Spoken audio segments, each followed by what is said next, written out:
بسم اللہ الرحمن الرحیم۔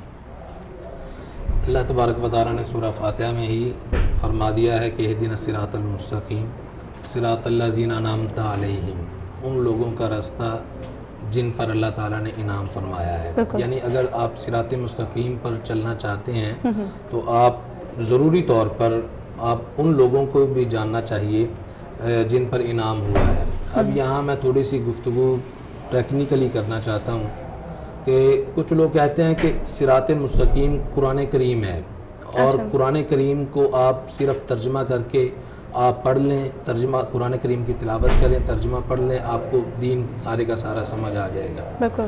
اور دین سمجھنا، دین بالکل آسان ہے۔ بات دراصل یہی ہے کہ دین بالکل آسان ہے لیکن دین کو سمجھنا مشکل ہے۔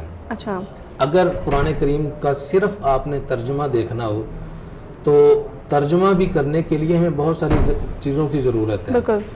قرآن کریم میں سب سے پہلے جو مقام ہے یہی اہدنا الصراط المستقیم۔ صراط مستقیم اب یہاں نحو کی زبان میں اگر کہا جائے تو یہ مبدل من واقع ہو رہا ہے، یہ نحو کی بات ہے، اور آگے صراط الذین انعمت علیہم جو ہے وہ بدل واقع ہو رہا ہے۔ تو جب مبدل من اور بدل واقع ہوتا ہے وہاں مبدل من غیر مقصود ہوتا ہے، یہ نحویوں کی زبان ہے، اور جو چیز غیر مقصودی ہو اللہ تبارک و تعالیٰ اسے قرآن میں ذکر نہیں کرتا ہے۔ اب یہاں اعتراض پیدا ہو جائے گا۔ اگر آپ صرف قرآن کریم کا ترجمہ ہی پڑھیں، نحو آپ کو نہ آتی ہو یا اللہ تبارک و تعالیٰ کا آپ پر خاص علم نہ ہو تو پھر آپ کیسے سمجھ سکتے ہیں کہ اس اعتراض کا جواب کیسے دینا ہے؟ پہلی بات یہ ہے۔ اور اس کے بعد قرآن کریم میں امام جلال الدین سیوطی رحمۃ اللہ تعالیٰ علیہ آپ فرماتے ہیں کہ قرآن کریم کا ترجمہ کرنے کے لیے یا قرآن کریم کو سمجھنے کے لیے 80 علوم کا ہونا ضروری ہے۔ قرآن کریم میں دیکھیں کہ بہت ساری آیات ایسی ہیں کہ جن میں حکم دیا گیا ہے بعد میں منسوخ کر دیا گیا ہے۔ اگر ہمیں اس بات کا علم نہیں ہوگا کہ کون سی آیات ناسخ ہیں اور کون سی منسوخ ہیں، پہلے حکم کیا تھا بعد میں کیا ہو گیا، کن آیات نے آ کے دوسری آیات کو منسوخ کر دیا ہے، تو پھر ہم کیسے عمل کر سکتے ہیں؟ ہم ایک دین کی ایک صحیح سمت کیسے متعین کر سکتے ہیں؟ قرآن کریم کی کچھ آیات محکم ہیں، کچھ متشابہ ہیں۔ محکم آیات وہ ہیں جن پر عمل بھی ہوتا ہے، جن کا معنی و مفہوم ہمیں سمجھ میں آتا ہے۔ اگر ہمیں اس بات کا ہی علم نہ ہو کہ قرآن کریم کی کون سی آیہ کریمہ محکم ہے، کون سی آیہ کریمہ متشابہ ہے، تو پھر کیسے عمل ہوگا؟ اسی طرح قرآن کریم کا ایک اور ہے کہ قرآن کریم کے اندر اللہ تبارک و تعالیٰ نے نظم رکھا ہوا ہے، ایک ربط ہے۔ قرآن کریم کو سمجھنے کے لیے اگر صحیح سمجھنا چاہتے ہیں تو اس کے اندر دیکھنا پڑے گا کہ کس آیا کے ساتھ ربط ہے، کس سورہ کا دوسری کس صورت کے ساتھ تعلق ہے۔ تو اس تعلق کو ہم کیسے جان سکتے ہیں، کیسے پہچان سکتے ہیں؟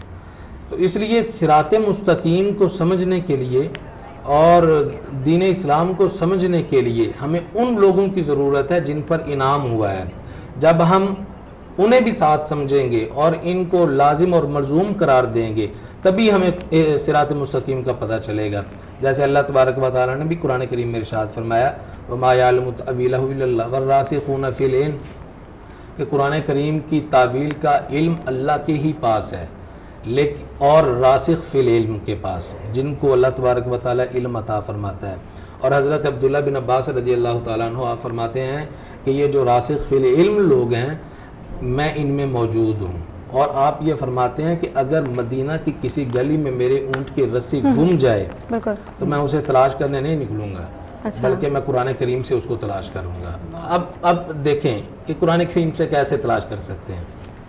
قرآن کریم میں تو کہیں نہیں واضح موجود نہیں ہوگا۔ یعنی کہ مطلب جو قرآن پاک کے احکامات ہیں ہم ان پر چل کے صراط مستقیم پر نہیں پوری طرح چل سکتے، یعنی کہ اس کی باریکیوں میں جانا ہمارے لیے ضروری ہے۔ میں نے یہ نہیں کہا ہے، پھر میں نے کہا ہے کہ صراط مستقیم اس کے لیے ہمیں گائیڈنس کی بھی ضرورت ہوگی، ہمیں پراپر ایک عالم کی ضرورت ہوگی۔ عالم کی ضرورت نہیں ہے، اس کے لیے آپ کو کچھ علوم پہلے سیکھنا پڑیں گے۔ ان علوم کی روشنی میں جب آپ ترجمہ کریں گے پھر آپ قرآن کریم کے اصل مقصود کو جان سکتے ہیں۔ کیوں؟ قرآن کریم میں اللہ تبارک و تعالیٰ نے خود فرمایا یضل بہ کثیرا و یہدی بہ کثیرا۔ قرآن کریم ایسی کتاب ہے اس کے ذریعے لوگ ایک دوسرے کو گمراہ بھی کرتے ہیں اور ایک دوسرے کو ہدایت یافتہ بھی بنا دیتے ہیں. بالکل. تو جو لوگ گمراہ کرتے ہیں وہ بھی تو یہی آیا کریمہ ہی تلاوت کرتے ہیں. جس وقت سیدنا علی المرتضیٰ رضی اللہ تعالیٰ عنہ پر یہ فتویٰ لگا نا کہ یہ قرآن کریم کا غلط استعمال کرتے ہیں, غلط فتویٰ دیتے ہیں, لہٰذا ان کو قتل کر دینا چاہیے, معاذ اللہ ان کو شہید کر دینا چاہیے. تو آپ نے پوچھا کہ یہ تم کیوں کہہ رہے ہو, تمہارے پاس کیا دلیل ہے؟ انہوں نے کہا کہ قرآن کریم ہی ہماری دلیل ہے.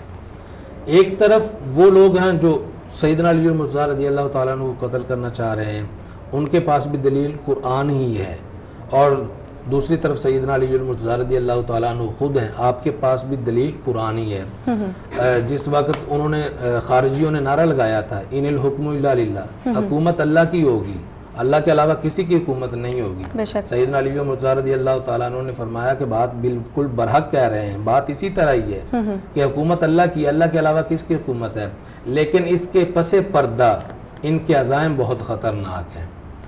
تو اس لیے کہ قرآن کریم کو سمجھنا, پھر دیکھیں کہ قرآن کریم کو اگر آپ صرف ترجمہ پڑھتے ہیں, قرآن کریم کے دیگر جو لوازمات ہیں کہ آپ کو نہیں معلوم کہ آپ نے وقف کہاں کرنا, یا آپ تجوید کے ہی ماہر نہیں ہیں, تو ایک سورہ اخلاص ہے جو اللہ تبارک و تعالیٰ کی توحید پہ دلالت کرتی ہے, اس کا آغاز قل سے ہوتا ہے. اگر آپ قاف کو موٹا نہیں کرتے ہیں, باریک پڑھتے ہیں کل, تو اس کا مطلب بدل جائے گا.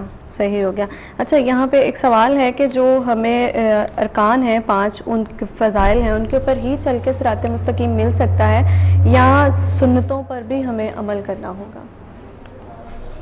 حضور علیہ الصلوۃ والسلام کی سنتوں پر بھی عمل کرنا پڑے گا. ٹھیک ہے. کیوں؟ اس لیے کہ حضور علیہ الصلوۃ والسلام نے ارشاد فرمایا کہ مجھے قرآن دیا گیا ہے, اوتیت القرآن و مثلہ معہ, کہ مجھے قرآن بھی دیا گیا ہے اور قرآن کی مثل ایک اور چیز بھی دی گئی ہے. اور اللہ تبارک و تعالیٰ نے ارشاد فرمایا ما آتاکم الرسول فخذوہ وما نہاکم عنہ فانتہوا, کہ جو تمہیں رسول اللہ صلی اللہ علیہ وسلم عطا کریں وہ لے لو, اور جس سے منع کر دیں اس سے رک جاؤ. اگر آپ کسی چیز سے منع کر دیتے ہیں اور انسان وہ کرے اور کہے کہ میں صراط مستقیم پہ پہنچ جاؤں گا. ایک واقعہ میرے ذہن میں آ گیا, حضور علیہ الصلوۃ والسلام نے ایک صحابی کو آواز دی, بلایا, لیکن اس نے تاخیر کر دی. تو جس وقت نماز مکمل کر کے وہ آیا, حضور علیہ الصلوۃ والسلام نے پوچھا کہ اتنی تاخیر کیوں کی ہے؟ انہوں نے کہا کہ میں اللہ تبارک و تعالیٰ کی نماز پڑھ رہا تھا, نماز میں تھا, عبادت میں تھا, اس لیے تاخیر ہو گئی. اسی وقت اللہ تبارک و تعالیٰ کا قرآن آ گیا, یا ایھا الذین آمنوا استجیبوا للہ وللرسول اذا دعاکم لما یحییکم, کہ لوگوں اے ایمان والو جس وقت تمہیں اللہ یا اللہ کا رسول بلائے تو اس وقت اپنی ہر عبادت کو چھوڑ کے تم نے ان کی آواز پر لبیک کہنا ہے. صحیح. تو یہ آیا بھی ہمیں بتا رہی ہے کہ اگر صراط مستقیم پہ گامزن ہونا ہے تو پھر ہمیں حضور علیہ الصلوۃ والسلام کی سنت کو اپنانا پڑے گا. بالکل ٹھیک.